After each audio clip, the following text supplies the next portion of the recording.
GS Hindi पाठशाला के YouTube channel में आप सभी का स्वागत है दोस्तों। तो आइए चर्चा करते हैं 19 जुलाई 2023 के करंट अफेयर्स तथ्यों की। असम सरकार ने शुरू किया गजह कोथा अभियान। गजह कोथा अभियान जो है वो मानव हाथी संघर्ष की बढ़ती समस्या के समाधान के लिए ये शुरू किया गया है। गजह कोथा अभियान में 1200 से अधिक प्रतिभाशाली लोग शामिल किए गए हैं और इसका मुख्य उद्देश्य मनुष्य और हाथी के बीच सह अस्तित्व को बढ़ावा देना। अभियान का फोकस पूर्वी असम में एचईसी प्रभावित गांवों पर है। इसका मुख्य उद्देश्य निवासियों और हाथियों के व्यवहार, परिस्थिति और क्षेत्र में हाथियों के सांस्कृतिक महत्व के बारे में लोगों को शिक्षित करना। गुवाहाटी स्थित एक वन्य जीव गैर सरकारी संगठन अरण्यक इस अभियान का नेतृत्व कर रहा है। ब्रिटिश एशियन ट्रस्ट और असम वन विभाग इस पहल में सहयोग कर रहे हैं। डार्विन पहल अभियान के लिए सहायता प्रदान कर रही है। जो डार्विन पहल है वो इस अभियान के लिए सहायता प्रदान कर रही है।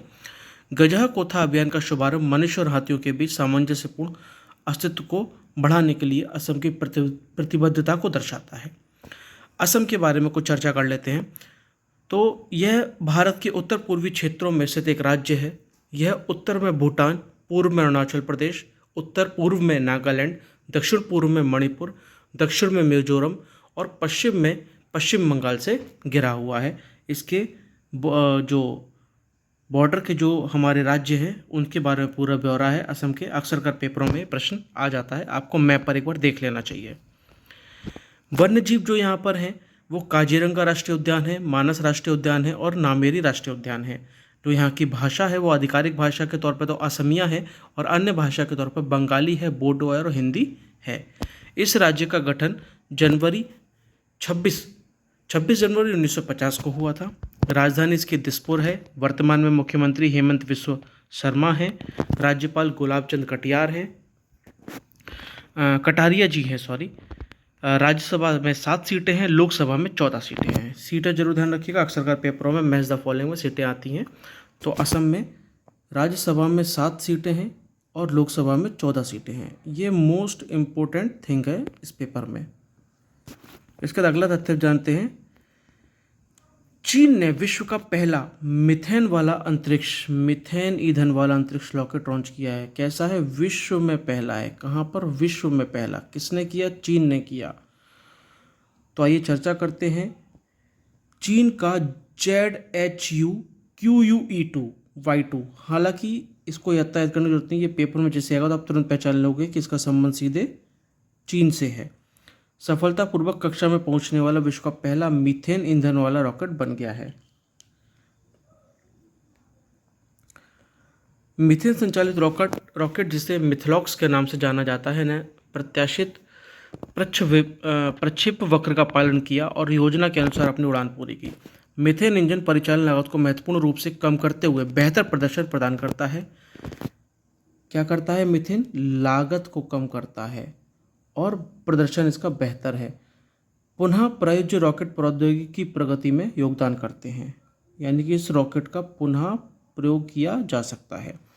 पारंपरिक रॉकेटों की तुलना में विशिष्ट डिजाइन विचारों के साथ मिथलॉक्स रॉकेट ईंधन के रूप में मीथेन और ऑक्सीडाइजर के रूप में तरल ऑक्सीजन का उपयोग करते हैं। रॉकेट प्रणोदक के रूप में मीथेन लाभ प्रदान करता है, जिसमें उच्च ऊर्जा घनत्व, अनुकूल दहन विशेषताएं और व्यापक उपलब्धता शामिल है। इसके कुछ महत्वपूर्ण बिंदुओं पर चर्चा करते हैं। लैंड स्पेस तरल प्रणोदक रॉकेट को सफलतापूर्वक लॉन्च करने वाली दूसरी निजी चीनी कंपनी बन गई है। अच्छा, तो ये जो लैंड स्पेस है वो क्या है? एक चीनी कंपनी है। किसकी? दूसरी ये निजी चीनी कंपनी है। बीजिंग तियानबिंग टेक्नोलॉजी ने केरोसिन ऑक्सीजन रॉकेट को सफलतापूर्वक लॉन्च किया। लीजिए, ये केरोसिन ऑक्सीजन रॉकेट को भी लॉन्च कर दिया है चीन ने। अब चीन के बारे में कुछ चर्चा कर लेते हैं। तो चीन की राजधानी बीजिंग है। आधिकारिक भाषा मंदारिन है। CCP महासचिव राष्ट्रपति हैं। CMC अध्यक्ष शी जिनपिंग है। महासचिव राष्ट्रपति जो है वो शी जिनपिंग यहाँ के हैं। कांग्रेस अध्यक्ष होते हैं झाओलेजी हैं। CPPCC अध्यक्ष जो हैं वांग होनिंग यहाँ के वर्तमान में हैं। अगला तथ्य पे बात करते हैं। महाराष्ट्र में कि महाराष्ट्र के अमरावती में पीएम मित्र जो एपरल पार्क की योजना है उसके बारे में जिसका दौरा 16 जुलाई 2023 को महाराष्ट्र के मुख्यमंत्री एकनाथ शिंदे ने अमरावती में PM mega integrated textile reason and apparel park का उद्घाटन किया। समझौता ज्ञापन निवेश सहयोग कार्यक्रम के दौरान भारत सरकार और महाराष्ट्र सरकार के बीच पीएम मित्र पार्क के लिए एक समझौता पे हस्ताक्षर हुए। पीएम मित्र जो योजना है उसमें रुचि रखने वाले निवेशकों के साथ एमओयू पर हस्ताक्षर हुए। पीएम मित्र पार्क की घोषणा और उद्देश्य भारत सरकार ने पहले कपड़ा उद्योग में पीएम मित्र की स्थापना के लिए 7 स्थलों का चयन की घोषणा की थी। पार्कों का उद्देश्य उच्च गुणवत्ता वाले औद्योगिक बुनियादी ढांचे का विकास करना जो प्रत्यक्ष विदेशी निवेश सहित महत्वपूर्ण निवेश को आकर्षित करेगा और कपड़ा क्षेत्र में नवाचार और रोजगार सृजन को बढ़ावा देना। प्रधानमंत्री नरेंद्र मोदी के एफ विजन से प्रेरित होकर यानी 5F विजन जो है यानी कि फार्म से फाइबर, फैक्ट्री फाइबर से फैक्ट्री और फैक्ट्री से फैशन और फैशन से विदेश तक प्रेरित पीएम मित्र पार्क भारत को कपड़ा विनिर्माण और निर्यात के लिए एक वैश्विक केंद्र बनाने के सरकार के दृष्टिकोण को साकार करने की दिशा में एक महत्वपूर्ण कदम है। महाराष्ट्र के बारे में चर्चा कर लेते हैं। तो यह भारत के पश्चिमी भाग में स्थित राज्य है। दक्कन के पठार राज्य में जो स्थित है महाराष्ट्र। मुख्यमंत्री यहाँ के कौन है? एकनाथ शिंदे हैं। राज्यपाल यहाँ के कौन से हैं? रमेश बैस हैं। उप मुख्यमंत्री कौन है यहाँ का? तो यहाँ पे 2 उप मुख्यमंत्री हैं। एक उप मुख्यमंत्री कौन है? देवेंद्र फडणवीस और दूसरे यहाँ पे अजीत पवार। आधिकारिक पशु यहाँ का भारतीय विशाल गिलहरी है। अभी हाल ही में यूपीपीएससी के पेपर में 2023 में तेलंगाना के राजकीय पक्षी के बारे में जानकारी मांग ली गई। तो ऐसे ही यहाँ के भी पशु के पक्षी के बारे में जानकारी आ सकती है। तो आधिकारिक पशु कौन सा? भारतीय विशाल गिलहरी। आधिकारिक पक्षी कौन है? पीले पैरों वाला हरा कबूतर। लीजिए, बहुत महत्वपूर्ण है ये। यहाँ का आधिकारिक जो पक्षी है वो कुछ अजीब ही तरीके का है। पीले पैरों वाला हरा कबूतर। यहाँ पे राज्यसभा में 19 सीटें हैं और लोकसभा में 45 सीटें हैं। राज्यसभा में 19, लोकसभा में 45। लखनऊ में अगला जो तथ्य है उसकी पे चर्चा करते हैं। लखनऊ में 2 राष्ट्रीय राजमार्ग परियोजनाओं का उद्घाटन किया गया है। केंद्रीय सड़क परिवहन और राज्य मंत्री नितिन गडकरी ने 3,300 करोड़ रुपए से अधिक के निवेश के साथ लखनऊ उत्तर प्रदेश में 2 राष्ट्रीय परियोजनाओं का उद्घाटन किया। तो पहली परियोजना कौन सी है? पहली परियोजना है मडियाव IIM लखनऊ से सीतापुर। उद्घाटन परियोजना लखनऊ सीतापुर राष्ट्रीय राजमार्ग 24 के मडियाव IIM खंड पर केंद्रित है। यह परियोजना का लक्ष्य लखनऊ से सीतापुर तक बेहतर कनेक्टिविटी प्रदान करना है। इसमें भिटौली तिराहा और जानकीपुरम एक्सटेंशन पर भारी ट्रैफिक जाम से राहत मिलेगी। यात्रियों को यात्रा के समय में ईंधन में कटौती होगी। 30 मिनट से अधिक की बचत होने की संभावना है। इस परियोजना से चंद्रिका देवी और नैमी शरण जाने वाले तीर्थों को सुविधा मिलेगी। वहीं जो अगली परियोजना है वो अलीगढ़ कानपुर खंड पर नवीगंज से मित्रसेनपुर तक है। ये मुझे देख नहीं रहा था अभी। दूसरी परियोजना में अलीगढ़ कानपुर खंड में पर नवीगंज से मित्रसेनपुर तक 4 लेन का सड़क निर्माण की योजना है। इस सड़क निर्माण से उत्तर प्रदेश के इत्र केंद्र कन्नौज और आसपास के क्षेत्रों में आर्थिक विकास को बढ़ावा मिलेगा। छिबरा, मऊ, गुरसाइगंज, जलालाबाद, मनियापुर जैसे क्षेत्रों को और छोटे उद्योगों को लाभ होने की उम्मीद है। कन्नौज के किसानों को छिबरा, मऊ, नवीगंज मंडी तक परिवहन में आसानी होगी। यह परियोजना उन्हें कृषि व्यापार को सरल बनाते हुए दिल्ली तक सीधी पहुंच प्रदान करेगी।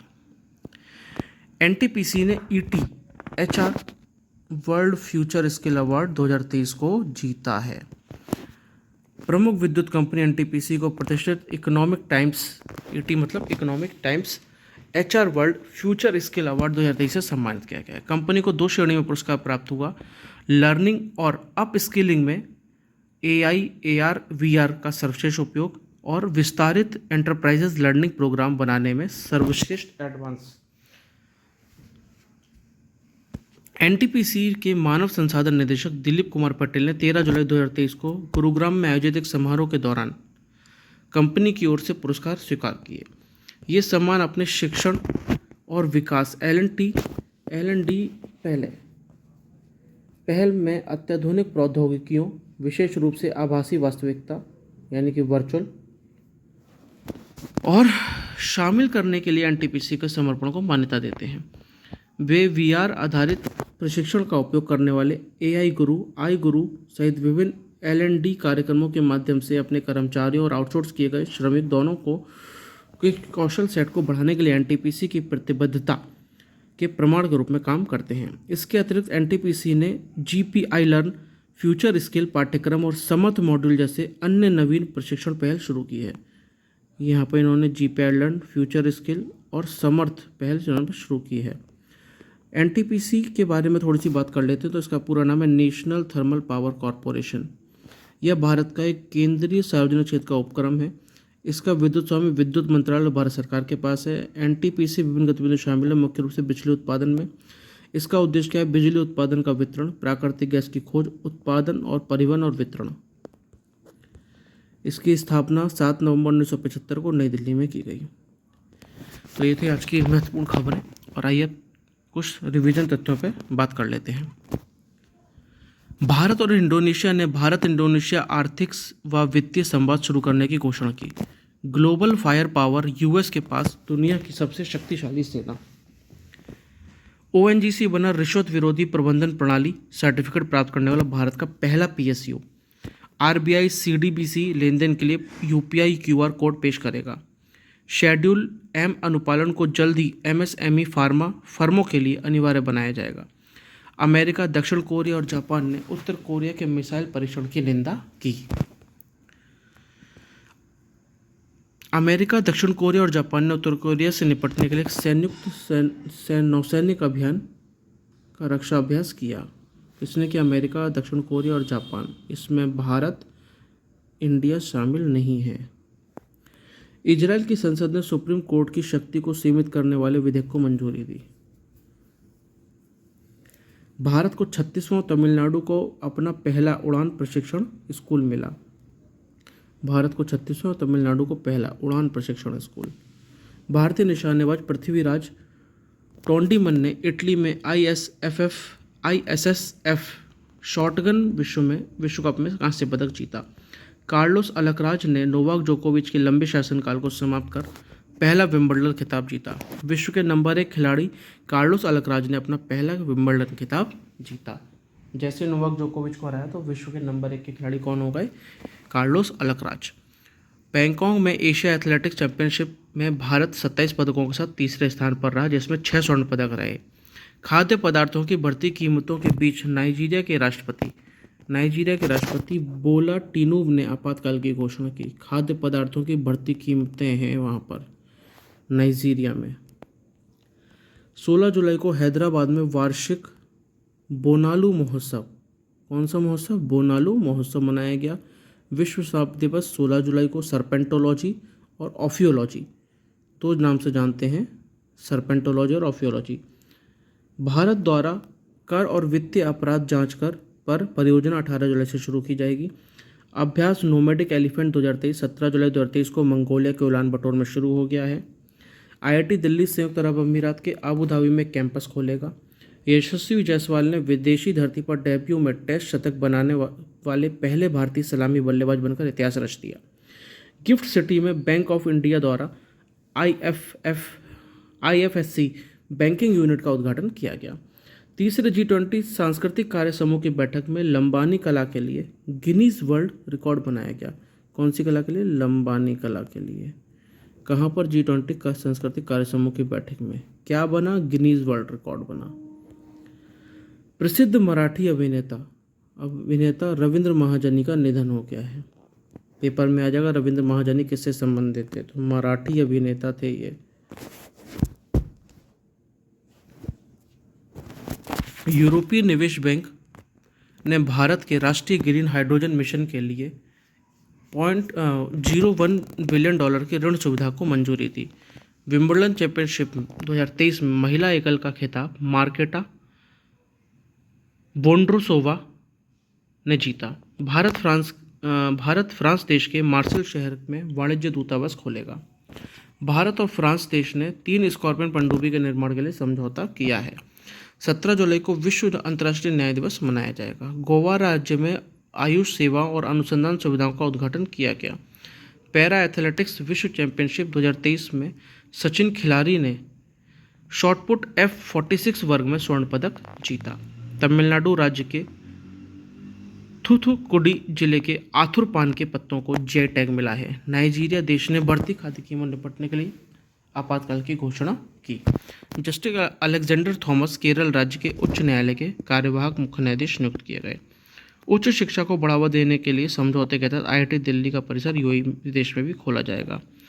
दिल्ली का IGI एयरपोर्ट 4 रनवे वाला भारत का पहला एयरपोर्ट बना। गोवा राज्य ऊर्जा परिवर्तन कार्य समूह की बैठक की मेजबानी करेगा।